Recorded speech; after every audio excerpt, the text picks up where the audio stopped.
I'm going to show you guys how to enter clear flood mode on any vehicle that is going to be 1990 and newer. And the best part is you don't need any tools. And I'll also show you how to do it on a scan tool if you want to dig down a little bit deeper. All right, so we got a scan tool here just because I want to visually show you guys that it's working. And again, you don't need any tools. All you want to do is turn the ignition on the vehicle.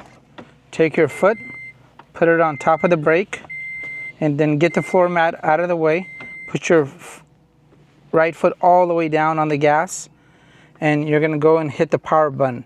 And what that's going to do is basically it's going to cut off the fuel. Maybe you want to get some excess gas off the spark plugs, or you want to go ahead and prime the oil filter.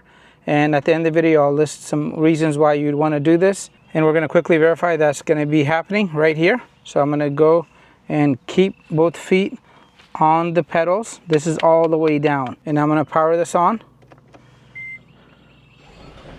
You'll see the fuel got cut off. When I take my foot off the gas, this will get re-engaged. And now we are out of that mode. If you want to keep it running a little bit longer, just keep your foot on the gas pedal. And if you want to do this with the scan tool and actually see all the live data, you will need a bidirectional scan tool to enter the mode that I'm about to show you guys. Go into the engine control module,